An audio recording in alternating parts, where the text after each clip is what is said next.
Hi, I'm Annie Fitzsimmons. I'm your Washington REALTORS legal hotline lawyer. This is the 7th video in a series entitled Dangerous Business Practices in a Seller's Market. And fortunately, I've had my friend introduce Paul yourself. Blumenstetter, Remax Integrity, designated broker owner. Sorry about that. No, helping me to explain some of these dangers, because Paul comes at this from a boots on the ground designated broker approacher. He sees all kinds of business practices and teaches brokers every day best practices. I only view things from the ivory tower of the legal hotline lawyer, where I probably have a very different perspective on the industry. So I'm grateful for your assistance. Thank you. You bet. Glad to be here. So one of the issues that I see from time to time is a suggestion from the listing broker or an instruction from the listing broker that the buyer offer the seller post-closing possession. Seller will have possession at closing plus whatever. And it seems to be getting to be a longer stretch of time. And even if seller and listing broker aren't suggesting it, I think buyers view that as kind of an easy gimme that might set them apart in the seller's review of multiple offers to say, hey, maybe I can make this a more relaxed vacating process from my home because this buyer is giving me a few extra days, something like that.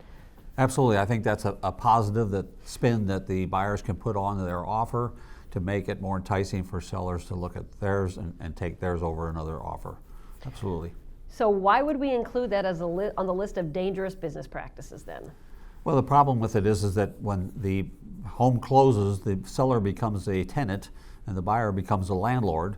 And if for any reason the buyer, or the now tenant, does not leave the property as required or scheduled, it becomes the buyer's problem to evict and remove them because of the Tenant Landlord Act. Which is an expensive and time-consuming process in the best case. And in the year 2020, and at the time we're filming this video series, we're still in the year 2020, there's a moratorium eviction in place. Now, by the time this video airs, the moratorium eviction may or may not have been lifted. Whether there's a moratorium eviction in place or not, buyer/landlord has an expensive and time-consuming process ahead of them if they have to evict the seller, made even more time-consuming and costly if there is still a moratorium eviction in place. That's correct. Okay. It's not just evictions, though, that make it a troublesome scenario for buyer to become seller's landlord. If you read the purchase and sale agreement, Paul, here's a little test for you because I didn't prep you for this at all. Here's a little test for you. Boilerplate language of the Form 21, when it talks about the seller's obligation to maintain the property in its condition, maintain the property in its condition until when? Closing or possession? Possession. Exactly right. You passed the test. The form says that seller is obligated to maintain the property in its present condition until possession. And so you might think, based on the form, that means that if seller retains possession after closing and the furnace goes out, that seller is going to have to replace the furnace. That's what you would pick up from the form, right? That's correct. What does the Landlord-Tenant Act say? The Landlord-Tenant Act says that the landlord is obligated to provide certain elements to the tenant, including functioning fixtures as they existed at the time of the tenancy, and certainly for life safety issues like a furnace. So the Landlord-Tenant Act says, contrary to what the purchase and sale agreement says, if the furnace goes out during the tenancy, it's landlord's responsibility and not the buyer. Not tenant's responsibility, not the seller's responsibility.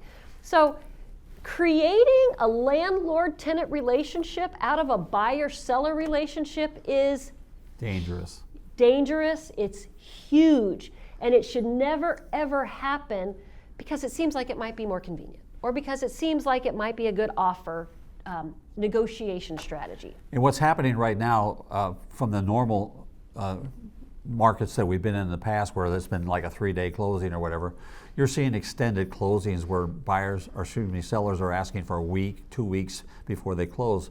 And the reason for that, a lot of it, is because the seller can't find a home either, because now they become a buyer and they're in the same trap that buyers have been in for the last 10 months. And that's the reason they're asking for the extension, is so they can find a house to go to. Yeah.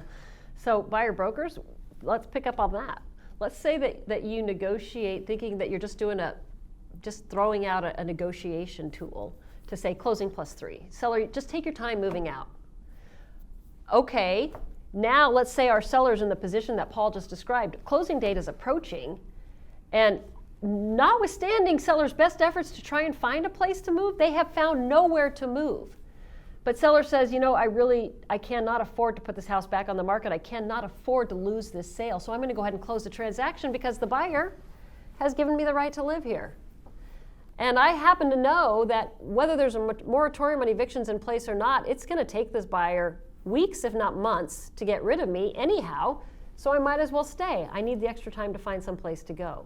So by giving the grace of a 3-day possession following closing, buyer broker, your buyer could have just inherited a huge problem.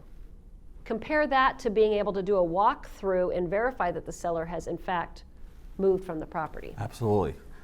That's when you have to start looking at all the issues that are in the property themselves, is what condition is the property 2, 3 weeks, or even a month after they were supposed to be out, and now the property is in what kind of condition.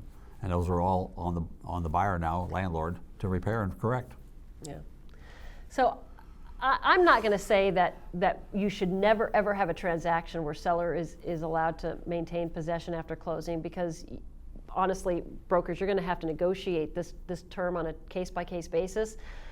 But I do hope that if you are currently of the mindset that says, offering seller post-closing possession is an easy give for the buyer, it costs them nothing, so they have to wait 3 days, who cares, they've been waiting 3 years to get this house anyway.